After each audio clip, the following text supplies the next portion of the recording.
दोस्तों, जय हिंद। दोस्तों, आज की वीडियो आप सबके लिए बहुत ही बेहतरीन होने जा रही है, क्योंकि इस वीडियो में मैं आज आपको एक इम्पोर्टेंट टॉपिक के बारे में बताने जा रहा हूं। तो गाइस, वो टॉपिक क्या है देखिए। क्या केवल बुद्धिमान या पढ़े लिखे लोग इंग्लिश बोल सकते हैं? तो गाइस, आज मैं आपको क्या बताने जा रहा हूं कि क्या केवल पढ़े लिखे लोग या बुद्धिमान लोग इंग्लिश बोल सकते हैं। क्योंकि मैं जानता हूं कि बहुत सारे लोग ये सोचते हैं कि केवल इंटेलिजेंट पीपल या एजुकेटेड पीपल इंग्लिश बोल सकते हैं। बहुत सारे लोगों की ये विचारधारा है कि भैया सामने वाला इंग्लिश बोल रहा है तो बहुत एजुकेटेड होगा या बहुत बुद्धिमान होगा। तो ऐसा कुछ नहीं है। यदि आप कम पढ़े लिखे हो या आप ज़्यादा इंटेलिजेंट नहीं हो तो कोई इशू नहीं है, आप भी इंग्लिश बोल सकते हो। यस, आप भी इंग्लिश बोल सकते हो। इंग्लिश बोलने के लिए ना किसी भी स्कूल या कॉलेज की डिग्री की आवश्यकता नहीं होती। तो आप सोच रहे होगे सर, तो इंग्लिश कैसे बोल देते हैं लोग? आपने भी देखा होगा अपनी लाइफ में, ज़्यादा पढ़े लिखे लोग भी इंग्लिश बोल लेते हैं, वो भी फ्लुएंट इंग्लिश बोल लेते हैं, फ्लुएंसी में बोल लेते हैं। तो इसके पीछे रीजन क्या है? जैसे आप एजुकेटेड हो बट आप इंग्लिश नहीं बोल पा रहे हो, और आपसे कम एजुकेटेड कोई पर्सन है, कोई बंदा है और वो फ्लुएंट इंग्लिश बोलता है। तो आपको पता है इसके पीछे कारण क्या है? पता है आपको? नहीं पता तो मैं आपको बताता हूँ। यदि आप इंग्लिश बोलना चाहते हो ना, तो आप पहले तो tense, grammar, preposition, conjunction, articles ये सब भूल जाओ। इंग्लिश बोलने के लिए जो फर्स्ट रिक्वायरमेंट है, what is the first requirement for speaking English, आपको बता रहा हूँ मैं, ध्यान देना। यदि आप इंग्लिश बोलना चाहते हो तो पहली चीज आप में क्या होनी चाहिए? कॉन्फिडेंस। क्या होना चाहिए? कॉन्फिडेंस। तो इंग्लिश बोलने के लिए ना गाइस, किसी स्कूल में, किसी कॉलेज में कहीं जाने की आवश्यकता नहीं है। सबसे पहले आपके अंदर होना चाहिए कॉन्फिडेंस। इट मीन्स विश्वास। यदि आपके अंदर बोलने का कॉन्फिडेंस है तो आप इंग्लिश बोल लोगे। अब कॉन्फिडेंस मीन्स क्या होता है पता है आपको? जब आप इंग्लिश बोलोगे ना तो आप कैसी इंग्लिश बोलोगे? टूटी फूटी। पता है? अब टूटी फूटी इंग्लिश भी आदमी जब कॉन्फिडेंस के साथ बोलता है ना तो इट लुक्स वेरी नाइस, बहुत अच्छी लगती है। यदि आपके अंदर कॉन्फिडेंस है, आप ज़्यादा एजुकेटेड नहीं हो, नो मैटर, आप ज़्यादा इंटेलिजेंट नहीं हो, no matter, but it matters. आपके अंदर क्या होना चाहिए? कॉन्फिडेंस। यदि आपके अंदर कॉन्फिडेंस है ना तो you can impress to everyone by your confidence. अपने कॉन्फिडेंस से आप किसी को भी इम्प्रेस कर सकते हो। And you know what is English? English is expressing language. English क्या है? इंग्लिश क्या पता है आपको? एक एक्सप्रेशन है, ठीक है ना। और अपन क्या सीखने लगते हैं भैया? प्रीपोजिशन, आर्टिकल, कंजक्शन, फलाना ठिकाना, ठुमका, ऑल दिस थिंग। तो इस तरीके से नहीं इंग्लिश बोल सकते। इंग्लिश बोलने के लिए फर्स्ट रिक्वायरमेंट है कॉन्फिडेंस। समझ में आया? तो कॉन्फिडेंस के साथ ना, if you speak broken English with confidence, if you speak broken English no matter, but you should try to speak in English whatever language you use, whether you use proper English or improper English, no matter, you need to have confidence. With the help of confidence you can express your ideas very easily. So don't think about all the grammar, tenses and all the parts of speech of English. Don't think at all. Think about your confidence.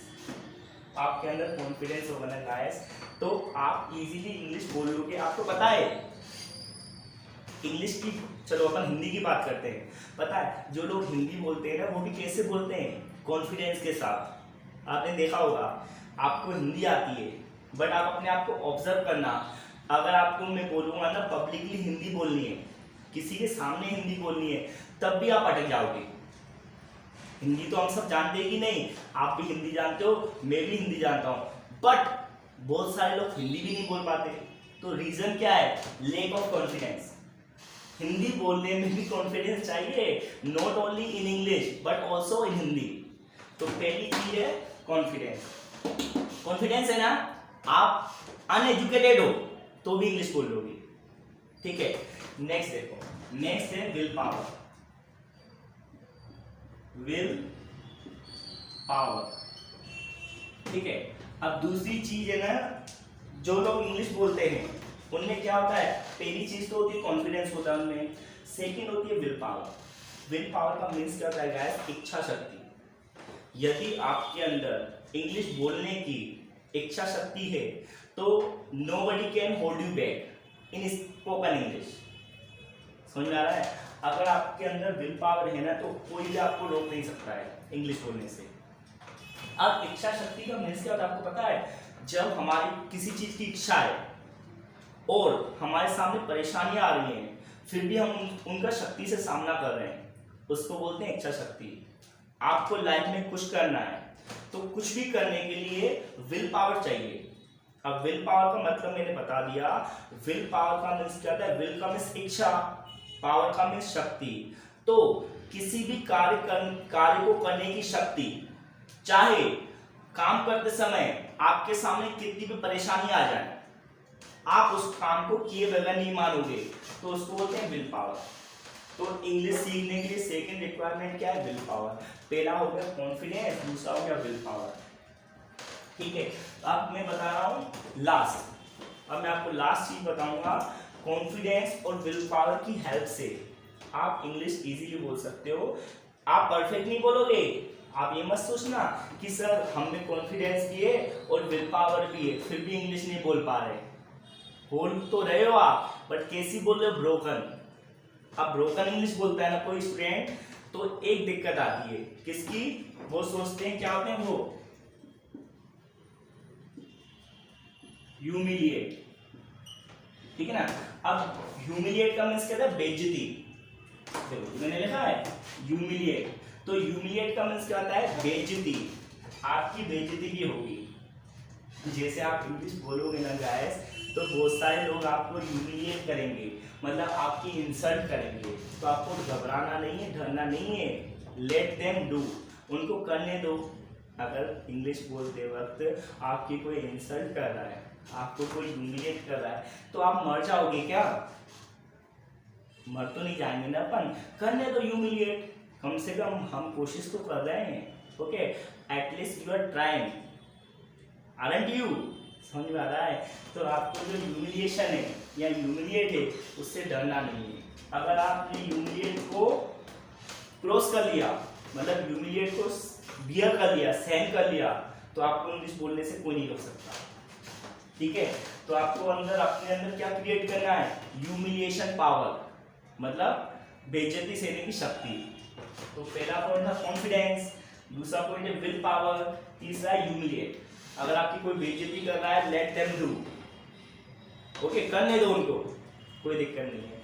तो English सीखने के लिए तीन चीजें आवश्यक हैं। किसी भी डिप्लोमा डिग्री की आवश्यकता नहीं है, कहीं स्कूल जाने की जरूरत नहीं है, कहीं भी कॉलेज जाने की जरूरत नहीं है। बिना स्कूल बिना कॉलेज गए बच्चे भी इंग्लिश बोलते हैं और फैंटास्टिक इंग्लिश बोलते हैं, फ्लुएंसी में बोलते हैं, फ्लुएंट इंग्लिश बोलते हैं। उनकी कम्युनिकेशन बहुत इम्पैक्टेबल होती है। समझ में आ रहा है क्या? तो कोई मैटर नहीं है कि आपको भैया ज़्यादा बुद्धिमान होना है। अपन ने क्या साइकोलॉजी बना के रखी है, कोई अच्छी इंग्लिश बोल रहा है तो सोचते हैं यार he is very nice person, he can speak in English and he can speak fluent English, his accent is very nice, he is speaking fantastic English, he can speak each and every word in English and he can impress through his communication. No matter, you can also be one of them.